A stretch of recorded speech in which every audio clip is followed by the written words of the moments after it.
Good Morning Business, Business Today. Bonjour Laurent Saint-Martin, directeur général de Business France. Bah oui, quand même, on célèbre quand même nous, par Jean-Marc Daniel, cette implantation d'une 4e gigafactory de batteries électriques dans les Hauts-de-France. Le président de la République se rendra à Dunkerque pour solennaliser un peu cet événement. L'arrivée du Taïwanais Paul Ogiom, qui a choisi la France. Jean-Marc, il aurait pu choisir les États-Unis, il a choisi la France.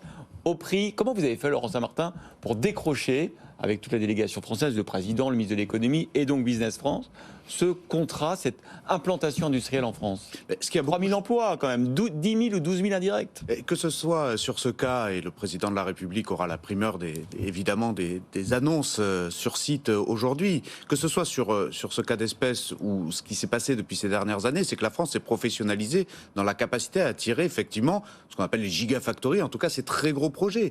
La France est devenue de plus en plus compétitive, on le dit beaucoup depuis hier, depuis ces 6 dernières années, fiscalité, réglementation, tout ça a énormément progressé. Ce qui vraiment a changé la donne ces derniers mois, ces dernières années, c'est cette capacité à proposer des sites industriels clés en main. C'est cette capacité à ce que les collectivités territoriales et l'État travaillent main dans la main. C'est cette capacité à aller plus vite. Donc en gros, aujourd'hui, on choisit la France pour de nouvelles raisons, parce que c'est plus simple, c'est plus rapide, c'est plus compétitif. Et ça change considérablement la donne. L'exemple d'aujourd'hui à Dunkerque, on ne l'aurait pas eu il y a encore quelques années. Voilà, tout simplement. Et donc ça, c'est vraiment un game changer, comme on dit en bon français, parce qu'à la fin, effectivement, vous avez raison, c'est des milliers d'emplois à la clé. Et la réindustrialisation devra passer par ces très gros projets, qui sont évidemment eux-mêmes facteurs d'externalité positive sur les territoires, comme le cas de Dunkerque. Mais c'est simplement le fait de pouvoir proposer un site clé en main qui a fait la différence par rapport à d'autres pays en concurrence, ou c'est aussi le fait que l'État, les régions, mettent aussi des aides qui aident à l'implantation? À Business France, on dit qu'il faut 3 F pour réussir. Il faut le financement, vous avez raison, c'est une partie intégrante. Un milliard, c'est ça, un milliard. Intégrante. Écoutez, un milliard pour Paul Ogiom. Ça dépend des projets, ça dépend de la nature des investissements, ça dépend aussi de la capacité de l'État ou de l'Europe d'avoir les leviers financiers liés au secteur d'activité. France 2030, on en a beaucoup parlé hier autour de l'allocution du président de la République. France 2030, c'est un plan de 54 milliards d'euros dans la décarbonation de l'industrie. Donc l'État a décidé de mettre à disposition des ressources pour qu'on puisse attirer ces investissements typiquement là-dessus. Donc le financement, c'est important. Le foncier, c'est très important. Vous ne pouvez pas demander à des investisseurs internationaux de venir s'implanter en France si vous ne savez pas leur offrir un foncier disponible, connecté, qui puisse lui-même s'intégrer dans un bassin d'activité, dans un bassin d'emploi. Et puis le 3e F, c'est la formation, les compétences, extrêmement important. On a vu hier le président de la République annoncer cet investissement de 700 millions d'euros sur la problématique de la formation. C'est au moins aussi important que les deux autres, parce que sans le capital humain, sans cette force de travail propre à la France, et bien évidemment ces investisseurs ne viendraient pas. Jean-Marc Daniel, c'est quand même 3 000 emplois directs, 12 000 indirects, ça vaut bien une messe, ou en tout cas un déplacement du président de la République à Dunkerque. Écoutez, ce qui me frappe dans cette affaire, c'est 3 choses. La première, c'est 1 milliard, je sais pas, c'est 1 milliard d'argent public. Ouais, c'est ça. Donc quand on consacre 1 milliard d'argent public à créer des emplois, c'est des emplois de fonctionnaires. C'est comme ça que ça s'appelle. Mais les Américains font pareil. Biden, il met 400 milliards pour... Oui, mais encore une fois, et justement, je pense que on oublie quand même la structure démographique de ce pays. On passe son temps à dire qu'il faut qu'il soit attractif et tout ça. L'enjeu de ce pays qui est en train de vieillir, c'est d'aller chercher de la jeunesse sous forme d'investissement à l'étranger. Il ne faut pas réclamer que des gens viennent investir chez nous. Il faut que l'on projette nos entreprises à l'étranger. Il faut que l'avenir de nos retraites, il ne sera pas à Dunkerque, il sera à Mumbai. Et donc, s'obséder à vouloir faire venir des gens à Dunkerque, à mon avis, c'est une vision assez à courte vue. Et juste une dernière remarque, et puis après je vous laisse répondre, si vous y êtes là quand même. Et la 3e remarque que je ferai, c'est qu'effectivement, la formation, c'est essentiel, c'est fondamental. Mais il faut faire en sorte qu'une fois que nos ingénieurs soient formés, ils ne partent pas aux États-Unis et en Asie. C'est-à-dire que quand vous regardez encore le nombre de polytechniciens et de centraliens qui partent s'installer en Californie, il y a un vrai problème. Donc c'est ça qu'il faut rendre attractif, c'est notre pays à notre jeunesse. Et tout ça va ensemble, Jean-Marc Daniel, tout ça va ensemble. Vous savez qu'un tiers de nos exportations sont liées aux entreprises étrangères qu'on fait venir chez nous. Donc il y a ce match retour qui est l'exportation. Si on fait venir les investissements étrangers, c'est aussi pour nos propres talents, pour que nos propres talents puissent aussi eux-mêmes s'exporter et que ça crée derrière des externalités positives. C'est pas à vous que je vais apprendre le concept. Donc il y a effectivement beaucoup d'entreprises, beaucoup de PME qui vont pouvoir bénéficier aussi de ces activités-là, elles-mêmes exporter. Et donc effectivement, après la rétention de nos talents, la rétention de nos ingénieurs en France viendra aussi directement. Il faut réindustrialiser réindustrialiser notre pays pour le faire prospérer en France et à l'international et garder nos talents. Tout ça, c'est très juste. On ne le fera pas avec nos seuls capitaux. On a besoin aussi d'être attractif.